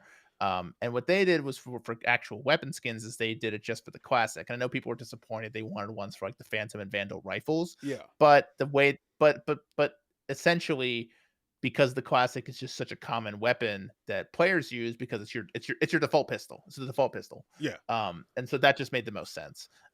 I And think then so like I think similar to that in yeah, I Marvel, think where it's going to eventually be maybe they effects and do stuff. like maybe there's like one or two heroes that they'll pick and they'll be like maybe they'll let people vote like hey we're gonna make team skins for one hero but we can't do it for every hero so we're gonna let you vote for which hero you want. I think it's probably um going to be closer to like Halo in that, where it's like a okay. team color with like a, so like what they do for the skins for ranked, where they have the different skin for the new Okay. character in ranked, where it's Yes. like every character has a colorway for each partner team, and then Hmm. each team will have nameplate, custom name, animated nameplate, spray, a title that you can have for supporting your team, and then like some kind of effect, whether it be like a KO effect with the logo implemented with a Marvel-y kind of animation, or like an effect that you can add to the that specific, if you have that colorway equipped, you can add like an effect to like some basic animation, Yeah. like a respawn or I hope they something. do. Yeah, I hope they let like titles be creative and not just have it say like Sentinels or Yeah, 100 Sentinel Thieves. Like have it be supporter, like number have it one Sentinels fan. like Sen like Sen City resident or like Yeah, 100 like Thieves their guild tags, member like something to or do with the actual team. you Like know. let the team be creative. Let something, and there's a lot of Yeah. approvals that go along here. But I think if they've already gone this far with how they're supporting it, I think they've got kind of an idea of how much they can get away with without having to be like, "Hey, Disney lawyers, Uh, get involved in every decision we make because this, that, right, whatever." right, right. So, but I'll get yes, into I'll quickly we'll wrap this up. I'm just gonna quickly speculate on some teams that I think we will see in this sure, go partner ahead. program. Virtus Pro, that just seems obvious. They're the reigning world Oh, champions. VP, 100%. Yeah, VP's They the have been first the most team. committed. They've been in this scene since day one. They're obviously a big esports organization. I think especially in Europe, where as we talked about earlier, where some North American teams kind of pulled out. Europe has been pretty consistent with it. Yep, So 100 Thieves, but not 100 Thieves, excuse me. I was just looking at the list. Virtus Pro, Navi, I think those are kind of those are locks. 100% in. Yeah, 100% in. also I great think colorways for heroes. yeah, very good.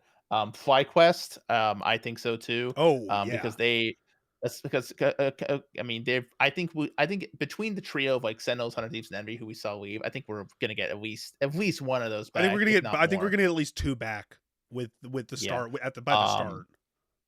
Dark Zero is an interesting one. They specifically because the organization just acquired the uh the NRG brand. Oh, true. Um, Yeah. so maybe they take this now? Did they go now? Did they enter Dark Zero? Did they enter with the Dark Zero brand, or did they Or do they rebrand the current rebranded roster NRG? as NRG? Because NRG has, even though, okay, so NRG kind of has like this pedigree in Overwatch, even though they were technically the San Francisco Shock, but like, It's still and there. It that still counts. they're Yeah. still tied head to head. So I think Dark Zero, the best thing for them if they do want to be a part of this, is they take their current roster, which is very good. That's a Yeah. very good North American roster. Actually, excuse me, I'm behind on times. Their very good North American roster have all left for other teams. Mm. So we'll see what they do. I mean, here's the thing. I think this announcement will probably spur some organizations to get involved. Organizations are going to get And involved. More organizations that weren't involved are going to get involved for sure. But also, this is going yep, to lead to the next. So we're entering January. We're in January now. This is going to be similar to how it was in the lead up when Marvel Rivals officially released. This is going to be the formation month. A bunch of teams are going to try out a bunch of players, including existing teams that were yes, already a thing before. They're going to try out a bunch of players. They're going to find a core that works, and they're going to try out pieces here or there to kind of fit their needs in terms of flexibility, in terms of position, all that stuff. And then by the end of January, you're going to see a bunch of new rosters formed out of the ashes of old ones or old ones coming back and blah, blah, blah that are settled. And those are going to be the teams that are trying out essentially in these non yeah, sanctioned events leading into yeah. February and into March when the league starts, presumably will start back up. And then by that time, most of the ones that are established and have pedigree in their new forms will be signed by these new incoming teams. That's just We'll how this also see. all works. I think we'll also see a number of free agent rosters. Um, get together and start competing together, Yeah. and essentially position themselves to potentially be signed later on if partner teams change out, or if partner teams want to make because we see this in Valorant, because right now, so Valorant's going to change next year from what I can tell. Mm-hmm. It's already being a little bit more open this year, but I think it's going to become even more open because of next year. What we see currently is you see partner teams sign their rosters, but the tier 2 players, um, especially now, because but now it's different because now tier 2 teams technically can qualify for champions, and that's a big thing. But essentially, the players who have tier 1 aspirations are essentially going to play tier 2 or maybe just stream and wait to get picked up. But because MRC is such a big part of this, like the in-game Marvel Rivals Championship tournament system is such a big part of this, I think we'll see a number of free agent rosters just compete through them and Yep. be ready to, if they qualify to the next phase and they play in the actual pro league, could then an organization come in and sign them for Yep. that run? We'll see. But yeah, we The, want to bring this up just because we play a lot of Marvel Rivals, and yeah. we care, we still care about esports, despite the industry sometimes not care about us as much. I was gonna make a But joke about FaZe I Clan, but I'm not gonna do that. to well, oh, hey, FaZe Clan Esports is Esports is a still different apparently still ownership group. going, Yeah. which is good. They also apparently owe Ludwig like 15K. I found that out Oh, it's from like a okay, tournament or 15, something. I don't know. I probably. saw a clip going around Um, of him making a joke where it's like, who owes me my money now? Is it Banks or is it the new guy? And he's like, and apparently it's the esports group. I don't know. I just saw that going yeah, viral. yeah, because I like a lot of the Counter Strike players. Especially Kerrigan is one of my favorite players to Yeah. watch. No, that's independently Even those owned old and guys, operated. Yeah. yeah. But yeah, hey, maybe they get back into maybe they jump back into Rivals. What's because maybe just sort of like, I don't know, maybe to like get that, because I see that, like, I'm thinking like a PR guy now. I think to get the headlines away from like all the phase fallout and like the creators leaving, it's like, okay, now that we're essentially we have established that esports is its own thing, you know, here's our new Rivals Yeah. roster, or, oh, we're getting back into Valorant or whatever. It's like, you need I don't something know to if they can turn separate turn the eyes themselves away. from that though. I don't know if they have an We'll see, option we'll see. anymore. It's a little much, but Um, I mean, we talked about that to enough, and we'll talk about it again once we start getting more solidified stuff. I yeah, definitely love to have like someone from like the initial season of competitive on to talk about this like more in depth at some point before that all starts. yeah, But we could probably find yeah, some. we We can can find definitely get someone on. But yeah, yeah, but sure. I guess before we go, we'll talk a little bit about next year. Like how I said, gaming habits and hopes heading into 2025. This year I didn't. just realized that This year is a too. fucking mess. This last year was a mess. So, Yeah, um, I guess we talked about it a little bit, but Scott, what's like you talked about your phone habits, but like what's some other like yeah. a habit that you want to build or change or implement, or even like a hope you have for kind of your game. It doesn't have to be game. I don't really want to talk about like games industry hopes because that's hard to predict, especially with the how things are right Hard, now. yeah. Obviously, I want success for like independent games media and like the content creators that are doing good work and all of that kind of stuff. Like, I hope they continue to find success and everything, and I hope that the outlets that are still doing really good work continue to be rewarded for it Yeah. despite everything going on. But more so, like Yeah. And personally, like how do you feel heading into 2026 with like your kind of gaming thoughts? so this is now, I guess this will now be the first full, this 2026 will be the first full year that I'm not writing for anyone. I have decided to step away from Dust 2 US in order to focus fully on my work at Story Mob. And just because my felt like my calendar and my mental capacity was getting a bit stretched in with all that. Especially because it is going to be a big year for us at I almost said TSM. Well, it is technically TSM, but not that TSM, a different TSM. Different TSM, yeah. We don't, yeah, we don't have any crypto sponsors. Hey, Um, TSM, the other one, not Scott's TSM, sponsor us. Sponsor the pod. We'll become the. how do we get Team Solomon to sponsor Hey, us? look, I don't know. We could be the TSM because you could. Could you no? I think Because there there's was only a I think there was a TSM podcast at one point. there I probably feel like was. someone There was a podcast for I think everything like at some point. yeah, We can't. I was gonna like, how can we get Timesphere to also be TSM, but the M is before the S, so we can't really times T TSM well no T TMS. T TIME. No, it's oh yeah, it's TMS. Damn it, Yeah, you're right. we'll figure. We'll figure. Hey, uh, we can figure out the branding later. Sponsor yeah, us. Hey, web marketing figure that out. we can work with your marketing team. We know esports, all esports. Yes. I'm just saying, there's an Um, opportunity here. You need more people. You pay us, we'll talk more esports. that's true. Yeah. That's a great investment, an exclusively esports podcast because those do so well.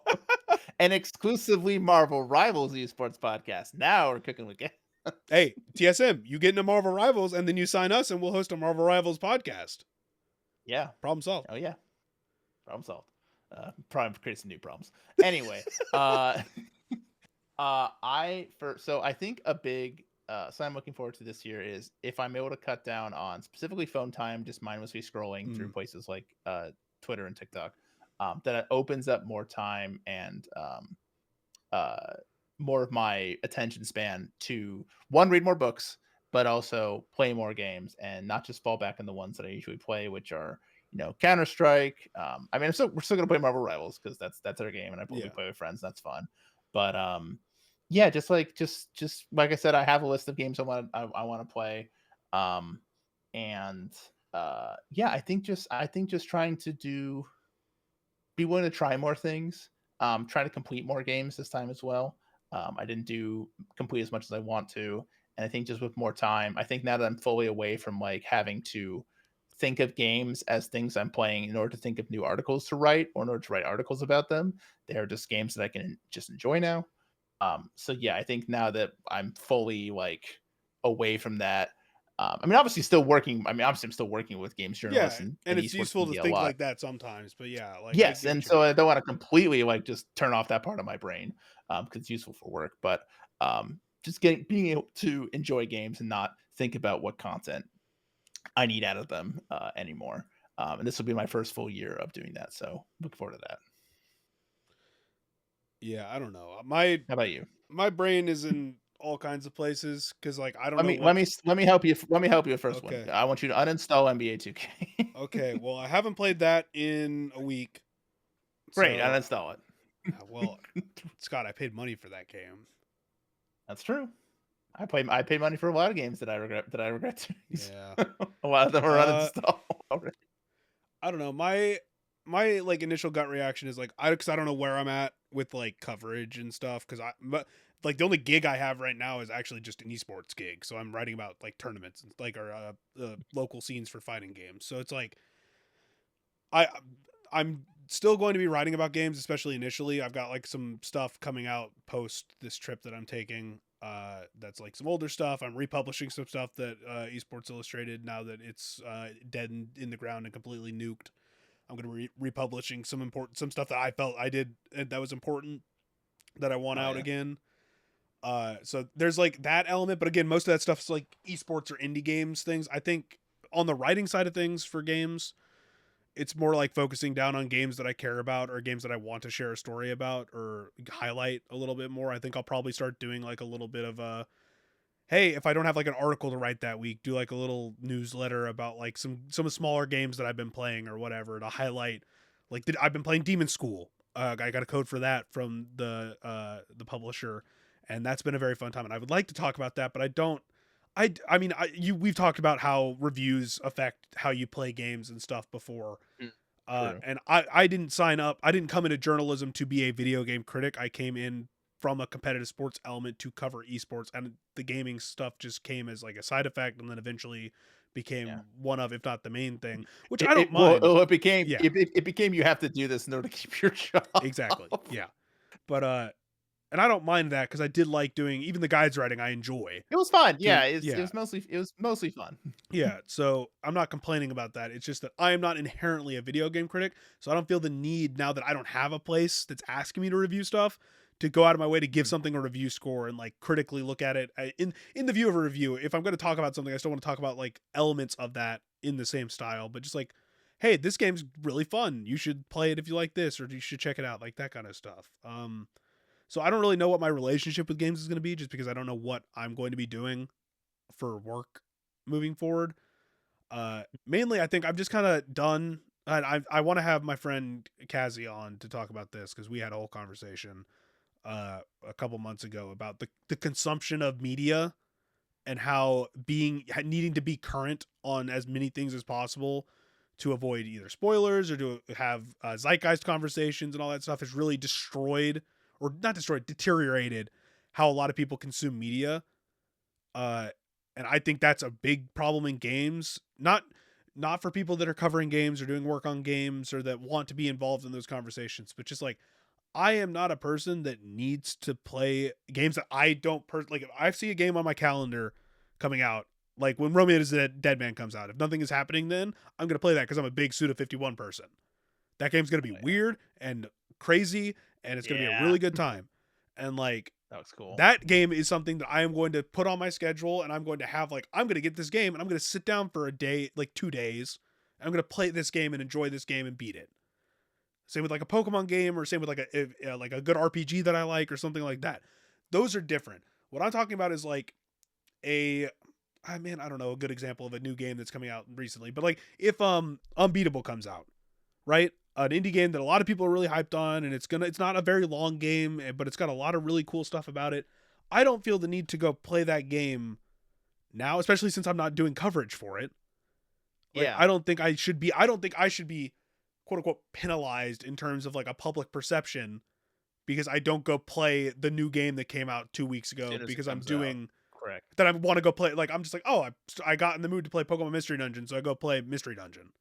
Like, I don't think I want to change how I consume new stuff to pair it with the old stuff and stop caring as much about needing to be in the conversation constantly about the new stuff, because I still want to play like all the new stuff that speaks to me or that friends recommend to me and stuff. Like I played last night when we were chilling on the couch before we went to bed for New Year's. People were like, "Oh, what's this cast and chill game?" I was like, "It's just a active or idle fishing game that I got because a friend recommended it to me. It's really chill." We played that for like 30 minutes and just hung out and talked while I was fishing in that game and vibing. Like, I want to play Luminous Arise because I love Tetris Effect and I love Luminous. So, like, I want to play it. Want to play Yeah. Unbeatable. That would trippy and fun. Yeah. Exactly. Like, I want to play those games, but I don't want to feel like I have to play them the day they come out because I'm unemployed, so I don't have the funds to go buy every game. If I'm not covering the game, and this is another behind the curtain look. Me as a person who knows I do not cover things as much as I want to or could if I'm just doing like my own blog, or that I know that that's not the coverage that they're looking for, I am not going to go to a publisher, even if I have a good relationship with that publisher, and ask for a code if I don't feel like I can do something with that code. I want Right. to be Yeah. able to deliver something with that code. So like with Demon School, I already feel bad now because I got a code for that game, but I haven't done any coverage of that game, even though I don't have a place to cover it. Like, I want to do more because I feel like I should because I got a code for that game.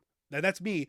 Like a lot of people are like, "Oh, could you give me a code for this game? Hey, I know you know this guy. Can you give me a code for this game? Hey, this." And it's like I don't even get myself codes for a lot of games because if I'm not Yeah. covering the games or Mhm. going out of my way to do something coverage wise, because I feel bad that I am taking a code away from someone who could potentially be doing more with it or something. If that's the Sure. case, or I'd rather spend the money on the game when I eventually get around to playing it because I want to support those developers. So my main goal is to like change the way I view myself if I don't get to a game within the first 2 weeks of it launching. When I see everybody posting about it on social media, when I see all the articles going up about the games, I got to remember that yes, I'm still consider myself part of games media, and you do to to a different extent now. And we do with podcasts, so we're still in games media in a way, but Still engaged, yeah. yes. So I want to still be engaged and active in that, but I need to remember that's not why I got into it, and that's not the way I want to consume games because I think the best way for me to consume games is a game that I'm looking forward to is coming out. I will play that game as soon as I possibly can. But if I want to Yeah. go play Star Overdrive, or if I want to go back and play Unbeatable, or I want to play this indie game that no one's heard of, or I want to play a random game, like I want to go play Hurdling. I still haven't played Hurdling. I want to play that because that's entirely my shit. I have that downloaded. I want to play that. I want to. There's a bunch of old games that I can get to Yeah. that I want to play. But if I'm constantly chasing the zeitgeist of consuming new thing to talk about new thing, I'm never going to get that opportunity. And then those games don't get to have the limelight of, oh yeah, I really fuck with that game. I wouldn't have gone back and played Jusant and loved Jusant earlier this year. Like you wouldn't have those experiences of falling in love with a game that you might have just missed. If you're just Yeah. chasing the zeitgeist. And I think that we're on two separate sides of that same coin where it's like you have established the way you want to consume games is I have a couple old games and that list of older games that maybe I will eventually get to will go back like grow, but you want to stay more on top of the new stuff. I think I'm doing the opposite because I think and I posted about this on Blue Sky. I was like, I'm not going to do a lot of reflections on this last year because yeah, there were a lot of really high highs, especially when it comes to like esports events. I had a lot of really good times at like esports stuff this year, but a lot of me consuming games this year came at like times when I was dealing with shit or like I'm struggling with like my connection with the games industry or where I fit in and all that stuff.